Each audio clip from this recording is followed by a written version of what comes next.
Hello friend, GK के महत्वपूर्ण प्रश्नों के साथ एक बार फिर से आपका स्वागत है। दोस्तों, जितने भी क्वेश्चन मैंने लिए हैं वो सारे क्वेश्चन बहुत इंपॉर्टेंट हैं और एक बात और भी है, जो क्वेश्चन आपको आ रहा है आप उसको स्किप करते हुए आगे बढ़िए। अगर आप चाहें तो वीडियो को स्पीड बढ़ा के देख लीजिए ताकि आप जल्दी देख सकें। दोस्तों, स्टार्ट करते हैं कि पहला क्वेश्चन कह रहा है, केंद्रीय उच्च तिब्बती संस्थान स्थित है कहाँ पर? बताइए। केंद्रीय उच्च तिब्बती संस्थान स्थित है बनारस में, यानी कि वाराणसी में, प्रयागराज में, नई दिल्ली में या लेह में? तो आंसर होगा बनारस में या वाराणसी में, केंद्रीय उच्च तिब्बती संस्थान। ठीक है, अगला क्वेश्चन देखिए, सतत विकास का संबंध है। देखिए, इस तरीके के क्वेश्चंस बहुत आ रहे हैं, तो आप पर्यावरण का ये सेक्शन जरूर पढ़ के जाएं। हम्बोल्ट रिपोर्ट से, वर्टलैंड रिपोर्ट से, ब्रूंज रिपोर्ट से, टेलर रिपोर्ट से? तो आंसर होगा ब्रंटलैंड रिपोर्ट से, या 1987 में आई थी। और 1987 की एक चीज़ आप और याद रखिए, मॉन्ट्रियल प्रोटोकॉल। मॉन्ट्रियल प्रोटोकॉल कब आया था? ये भी आया था आपका 1987 में ये रिपोर्ट, और ये क्वेश्चन कई बार पूछा गया है, इसलिए आप इसको याद रखें। इस तरीके के जितने सम्मेलन हुए हैं, चाहे वो पृथ्वी सम्मेलन हो, मॉन्ट्रियल प्रोटोकॉल हो, हेलसिंकी सम्मेलन हुआ हो, ये सारे ही आप पढ़ के जाएं। अगला क्वेश्चन देखिए, ओडोंटोलॉजी निम्नलिखित में से किस एक अध्ययन से संबंधित है? यानी इस तरीके के क्वेश्चंस बायोलॉजी में बहुत पूछे जाते हैं कि ये शाखा किस क्षेत्र से संबंधित है, या इस लॉजी में क्या सिखाया जाता है, या इस कल्चर में क्या सिखाया जाता है। तो इस तरीके की शाखाएं आप पढ़ के जरूर जाएं। देखिए, मैं आपको ये बता रहा हूँ कि एक क्वेश्चन को सिर्फ आप क्वेश्चन मत समझें, आप उस टॉपिक को पढ़ा करें, ताकि आपको उस फील्ड से अगर रिलेटेड क्वेश्चन कोई आता है तो आप उसको कर सकें। ओडोंटोलॉजी निम्नलिखित में से किस एक के अध्ययन संबंधित है? अतिसूक्ष्म जीवों के अध्ययन से, अंग विज्ञान के, पेशियों का अध्ययन से, दंत विज्ञान से? तो आंसर होगा दंत विज्ञान से। अगला क्वेश्चन देखिए, निम्नलिखित शब्दावली में से कौन सा एक शेयर बाजार से संबंधित नहीं है? इनसाइड ट्रेडिंग होती है, बुल एंड बियर होता है, पूंजी बाजार होती है, स्मार्ट मनी का इससे कोई संबंध नहीं है? तो आंसर होगा स्मार्ट मनी। अगला क्वेश्चन देखिए, national institute of pharmaceutical education, यहाँ पे ना जोड़ दीजिए, national institute of pharmaceutical education and research centre कहाँ है? देखिए, संस्थान से हर बार एक क्वेश्चन आता है, या वो मिलान करने के लिए देगा, या आपसे पर्टिकुलर क्वेश्चन पूछ लिया जाएगा। तो आप जितने भी संस्थान हैं उन संस्थान को एक बार ज़रूर देख के जाएं। National institute of pharmaceutical education and research कहाँ स्थित है? मोहाली में, फरीदाबाद में, नागपुर में या हजीरा में? तो आपका आंसर होगा मोहाली में। और मोहाली कहाँ पड़ता है ये आप कमेंट बॉक्स में लिख के मुझे बताएं। अगला क्वेश्चन देखिए, बंगाल विभाजन को रक्षाबंधन का दिवस के रूप में मनाने का सुझाव किसने दिया था? देखिए, पहली बात तो बंगाल विभाजन हुआ कब था? 1905 में हुआ था। और इसको किस व्यक्ति ने सुझाव दिया कि इस दिवस को हम रक्षाबंधन के रूप में मनाएंगे या मनाना चाहिए? रविन्द्रनाथ टैगोर ने, पी मित्रा ने, फिरोज शाह मेहता ने, या सुरेंद्रनाथ बनर्जी ने? तो आंसर होगा रविन्द्रनाथ टैगोर ने। अगला क्वेश्चन देखिए, वर्ष 1940 में महात्मा गांधी द्वारा व्यक्तिगत सत्याग्रह प्रारंभ किया गया कहाँ से? वर्धा गुजरात से, साबरमती गुजरात से, पवनार महाराष्ट्र से, या ग्वालियर टैंक मुंबई से? तो आंसर होगा पवनार महाराष्ट्र से। और पहले सत्याग्रही कौन थे?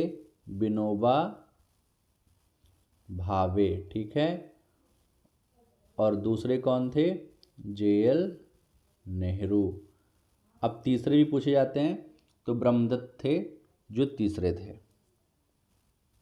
अगला क्वेश्चन देखिए, निम्नलिखित में से कौन एक बहिस्त्रावी ग्रंथि है?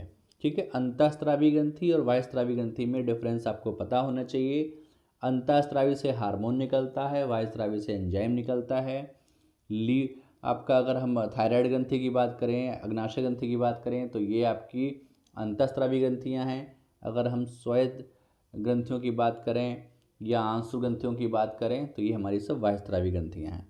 तो आपसे पूछा गया बाह्यस्त्रावी ग्रंथि कौन सी है, तो पीयूष अंतःस्त्रावी है, थायराइड अंतःस्त्रावी है, पैराथायराइड ग्रंथि रसस्रावी है, पर लार ग्रंथि जो है वो वायस्रावी ग्रंथियां हैं और इनसे एंजाइम निकलता है और मूलली टाइलिन एंजाइम निकलता है। अगला क्वेश्चन देखिए, फाइब्रिनोजिन नामक प्रोटीन का उत्पादन कौन करता है? छोटी आंत, अग्नाशय, यकृत और पित्ताशय। देखिए फाइब्रिनोजिन नाम की एक प्रोटीन होती है जो ब्लड क्लॉटिंग करती है, यानी कि हमारे शरीर से जब कोई अंग कट जाता है तो कुछ समय बाद अपने आप ही खून का थक्का जम के खून रुक जाता है या रक्त बहना रुक जाता है। तो वो किस प्रोटीन की वजह से होता है? फाइब्रिनोजिन की वजह से। अब इसे बनाता कौन है? उसे बनाता है यकृत। ठीक है, और यकृत ही एक और प्रोटीन बनाता है, इसका नाम है हिपैरिन। तो याद रखिए, हिपैरिन शरीर के अंदर रक्त का थक्का नहीं जमने देती। तो एंटी क्लॉटिंग के रूप में कौन काम करता है? हिपैरिन। और जबकि क्लॉटिंग कौन करता है? वो करता है फाइब्रिनोजिन। अगला क्वेश्चन देखिए, रक्त प्लाज्मा का कार्य है शरीर में ऑक्सीजन की मात्रा को विनियमित करना। दूसरा, बचे हुए भोजन को एवं हार्मोन को शरीर में संवहन करना। कार्बन डाइऑक्साइड व अन्य वर्ज्य पदार्थों का निष्कासन करना, या शरीर में रोग प्रतिरोधक क्षमता को बढ़ाना। तो आंसर क्या होगा? बचे हुए भोजन एवं हार्मोन को शरीर में संवहन करना, यही आपका आंसर है। अगला क्वेश्चन देखिए, निम्नलिखित में से कौन सा एक न्यूट्रोफिल्स एवं लिम्फोसाइट्स का उद्गम स्थल है? देखिए न्यूट्रोफिल्स या लिम्फोसाइट्स जो होते हैं ये रोग प्रतिरोधक क्षमता को बढ़ाते हैं और ये WBC के पार्ट्स हैं, WBC के अंग हैं। तो इनका काम क्या है? ये कहाँ से उत्पन्न होते हैं? ये आपसे पूछा गया है। अस्थिमज्जा से, लसिका पर्व से, या तिल्ली से, या वृक्की नलिका से। तो आंसर होगा बोन मैरो, अस्थिमज्जा से। आपके अस्थिमज्जा से लिम्फोसाइट्स न्यूट्रोफिल्स बनते हैं। अगला क्वेश्चन देखिए,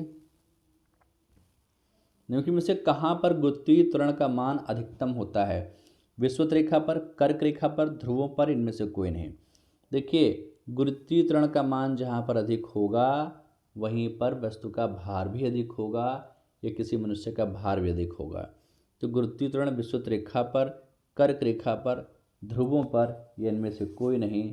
तो आंसर होगा ध्रुवों पर। ध्रुवों पर किसी वस्तु का भार अधिकतम होता है जबकि विषुवत रेखा पर शून्य होता है या बहुत कम होता है।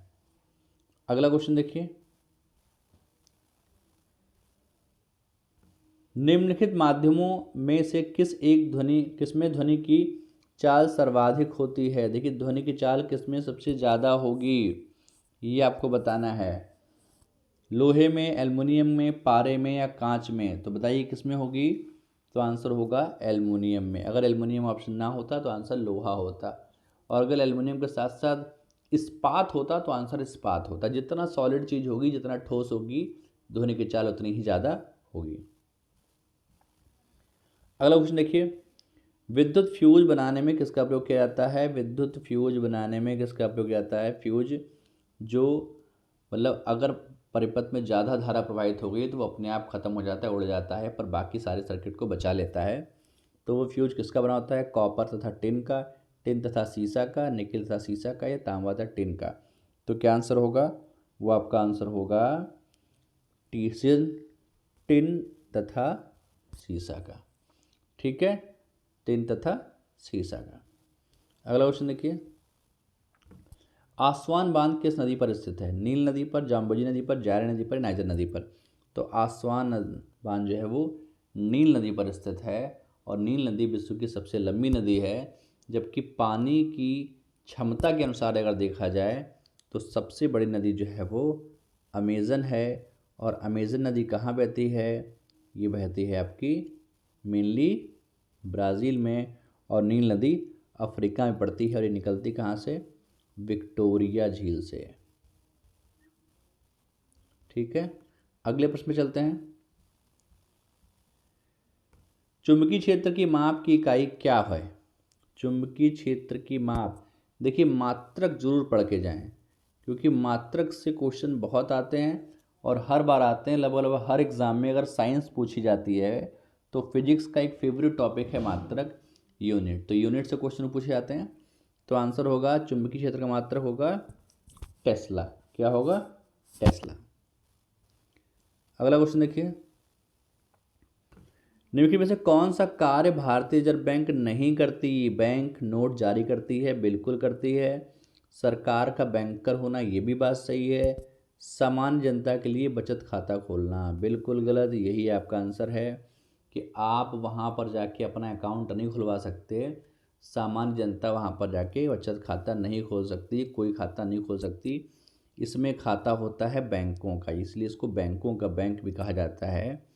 और आरबीआई की स्थापना कब हुई थी? 1935 में। और इसका राष्ट्रीयकरण कब हुआ? 1949 में। अगला क्वेश्चन देखिए, निम्नलिखित युग्मों में से कौन सा एक सही सुमेलित नहीं है? लोथल यानी ये स्थल हैं और उनसे संबंधित नदियां हैं।